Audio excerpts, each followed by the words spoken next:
As histórias de governos autoritários quase sempre terminam do mesmo jeito, em um completo caos. E não foi diferente com Nicolae e Elena Ceausescu. O casal que deteve o poder da Romênia por mais de 20 anos viu uma revolta gigantesca se instalando no país no marcante Natal de 1989. Mas quais foram os feitos dos dois? Qual era a visão ideológica do casal? Como eles morreram? Falaremos sobre tudo isso no vídeo de hoje. Quem foi Nicolae Ceausescu? Nicolae Ceausescu nasceu em 5 de fevereiro de 1918, na pequena aldeia de Skornichesty, no condado de Oit, como o terceiro de 9 filhos em uma família camponesa pobre. O seu pai, Andrucha Ceausescu, possuía 3 hectares de terra e algumas ovelhas, enquanto Nicolae ajudava a família trabalhando como alfaiate. Ele frequentou a escola local até os 11 anos, quando se mudou para Bucareste, onde inicialmente viveu com a sua irmã, Nicolina Ruțescu. Em Bucareste, Ceausescu tornou-se aprendiz de sapateiro na oficina de Alexandru Ceaudulescu, um membro ativo do Partido Comunista. E foi aqui que Ceausescu começou a se envolver com o movimento comunista, se tornando membro do partido em 1932. Durante a sua adolescência, ele foi preso várias vezes por suas atividades políticas. Já em 1933, ele foi detido por participar de brigas de rua durante uma greve. E em 1934, foi preso de novo por coletar assinaturas para uma petição de protesto. Nos anos 1930, a polícia secreta classificou Ceausescu como um agitador comunista perigoso. Ele foi preso repetidamente por suas atividades políticas. Em 1936, ele foi condenado a 2 anos de prisão por suas atividades comunistas, passando a maior parte desse tempo na prisão de Dovtana. Após a sua libertação, Ceausescu conheceu Elena Petrescu, com quem se casou em meados de 1939. Já em 1943, ele havia sido transferido para o campo de internamento de Târgu-Jiu, onde se tornou protegido de Gheorghe Gheorghiu-Dej, um líder comunista que seria o seu grande mentor. Bom, com o fim da Segunda Guerra Mundial e a subsequente influência soviética na Romênia, Ceausescu ascendeu rapidamente nas fileiras do Partido Comunista. Ele serviu como secretário da União da Juventude Comunista, e quando os comunistas tomaram o poder, já em 1947, foi eleito membro da Grande Assembleia Nacional. Em 1948, se tornou secretário do ministro da Agricultura e em 1949, vice-ministro. Apesar de não ter experiência militar, ele foi nomeado vice-ministro responsável pelas Forças Armadas e promovido a major-general e depois a tenente-general. Entre 1951 e 1952, Ceausescu estudou na Academia Militar Soviética Frunze, em Moscou. A sua carreira política continuou a prosperar quando, em 1952, ele foi trazido para o Comitê Central do Partido por Gheorghiu-Dej, aproveitando a queda da facção moscovita dentro do partido. Em 1954, Ceausescu se tornou membro titular do chamado Politburo, ocupando a 2ª posição mais alta na hierarquia do partido. A partir dessa posição, ele começou a consolidar o seu poder, preparando o caminho para sua futura liderança. O governo de Ceausescu. Após a morte de Gheorghiu-Dej em 19 de março de 1965, Ceausescu, apesar da sua proximidade com o líder, não era o sucessor óbvio. No entanto, conflitos internos no Politburo levaram à sua escolha como candidato de compromisso, sendo eleito secretário-geral em 22 de março de 1965. Um dos seus primeiros atos foi renomear o Partido dos Trabalhadores Romenos para Partido Comunista da Romênia e declarar o país uma república socialista. Já em 1967, ele consolidou o seu poder, se tornando presidente do Conselho de Estado, assumindo assim a chefia de Estado. O seu governo enviou muitos opositores políticos para prisões ou hospitais psiquiátricos. Ceausescu conquistou apoio popular devido às suas políticas nacionalistas e à resistência ao domínio soviético sobre a Romênia. Ele retirou o país do Pacto de Varsóvia e condenou as invasões soviéticas na Tchecoslováquia e também no Afeganistão. No entanto, ao assumir a presidência em 1974, o seu regime se tornou ainda mais repressivo, restringindo a liberdade de expressão e suprimindo a oposição interna. Ele proibiu a contracepção e o aborto, resultando em um aumento significativo nas taxas de mortalidade materna. O governo de Ceausescu acumulou grandes dívidas com governos estrangeiros e enfrentou inúmeros projetos industriais mal administrados.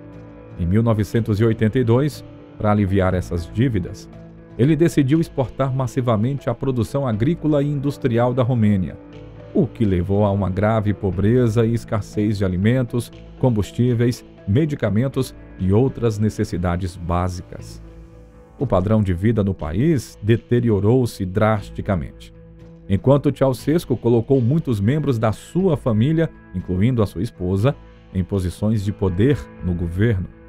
Helena Ceausescu, que começou como secretária no Ministério das Relações Exteriores, se tornou a segunda pessoa mais influente no governo depois do marido. Um culto à personalidade se desenvolveu em torno de Ceausescu, com Helena sendo lembrada como a mãe da nação. Ela controlava sua imagem pública e, em março de 1980, foi nomeada primeira vice-primeira-ministra. A insatisfação popular e o início das revoltas. Bom, na década de 1980, a insatisfação popular na Romênia aumentou significativamente. Os trabalhadores romenos, então, começaram a se mobilizar contra as políticas econômicas de Ceausescu. Conflitos trabalhistas espontâneos ocorreram em grandes centros industriais, como Cluj-Napoca, em novembro de 1986, e na plataforma Nicolina, em Iași, fevereiro de 1987, culminando numa greve massiva em Brasov. Ceausescu implementou medidas draconianas que incluíam a redução do consumo de energia e de alimentos, bem como a diminuição dos salários, resultando em insatisfação generalizada. Conforme descrito pelo cientista político Vladimir Tismaniano, mais de 20 mil trabalhadores e cidadãos marcharam contra as políticas econômicas da Romênia socialista e as medidas de racionamento de produtos alimentares básicos, eletricidade e aquecimento central promovidas por Ceausescu.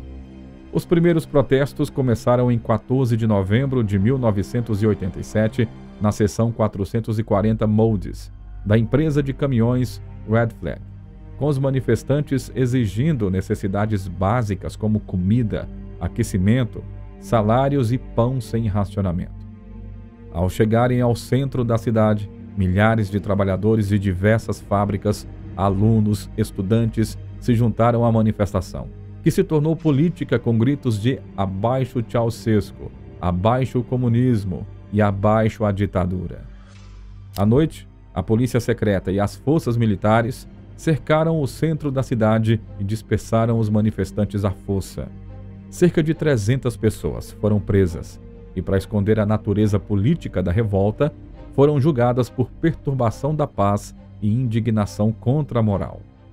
Os presos foram espancados, torturados e 61 deles foram condenados a penas de 6 meses a 3 anos de prisão, trabalhando em diversas empresas estatais. Embora o regime desejasse minimizar a revolta como casos isolados de vandalismo, os manifestantes foram deportados para outras cidades. Bom, peço calma para você, porque antes de seguirmos em frente, eu quero ter certeza de que você esteja conosco até aqui e que também esteja gostando do conteúdo, né? Comente a frase "Quero mais histórias", é super rápido e assim você ajuda no alcance do nosso vídeo. Comente também de qual cidade você está nos assistindo. O começo do fim. Em novembro de 1989, durante o 14º Congresso do Partido Comunista Romeno, o PCR, Ceausescu, então com 71 anos, foi reeleito para mais 5 anos como líder do partido. Em seu discurso no Congresso, ele denunciou as revoluções anticomunistas que ocorriam no restante da Europa Oriental. No entanto, apenas um mês depois, o seu próprio governo desmoronou devido a uma série de eventos violentos em Timișoara e Bucareste.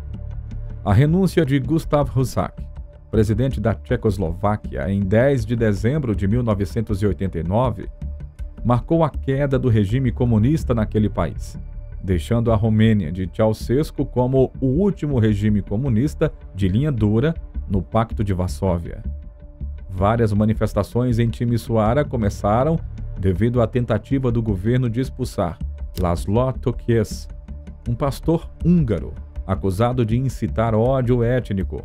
Os seus seguidores, membros da comunidade húngara, cercaram seu apartamento em sinal de apoio. Estudantes romenos se juntaram espontaneamente à manifestação, que rapidamente se transformou em um protesto antigovernamental. Em 17 de dezembro de 1989, as forças militares e a polícia secreta abriram fogo contra os manifestantes, resultando em mortos e feridos entre homens, mulheres e crianças.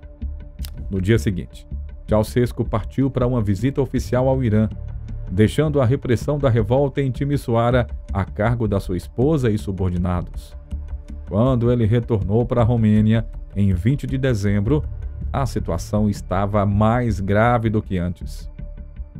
Em um discurso transmitido pela TV, ele atribuiu os acontecimentos a uma interferência de forças estrangeiras e a uma agressão externa à soberania romena.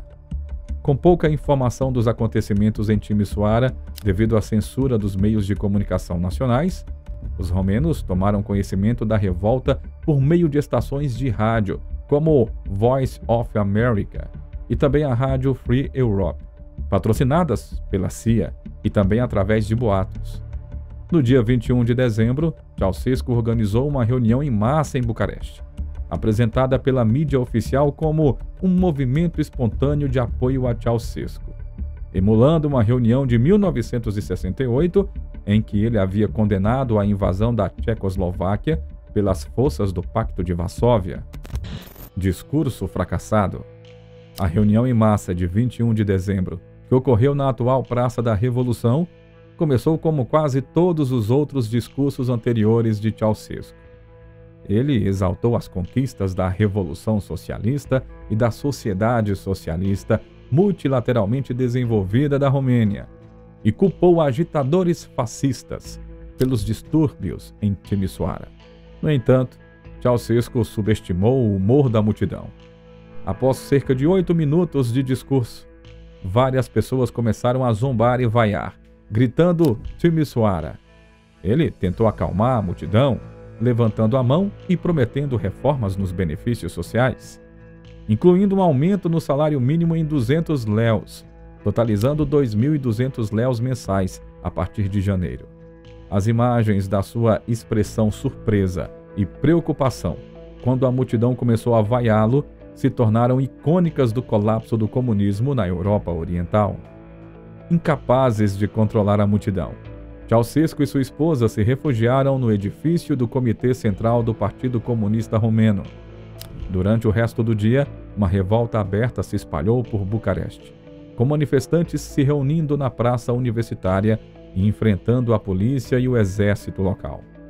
Apesar da sua determinação, os manifestantes não conseguiram superar o poder militar concentrado na capital, e as forças de segurança dispersaram a multidão à meia-noite, prendendo centenas de pessoas e matando diversas outras no processo. Captura e condenação. Desesperados, Ceausescu e sua esposa Helena fugiram da capital com Emil Bobo e Manea Manescu, utilizando um helicóptero para chegar à residência de Ceausescu em Znagov, de onde partiram de novo para Targoviste. Perto de Targoviste, o helicóptero foi abandonado após o exército ordenar o pouso, já que os voos no espaço aéreo romeno estavam restritos. Detidos pela polícia enquanto os agentes ouviam rádio, os Ceausescus foram entregues ao exército.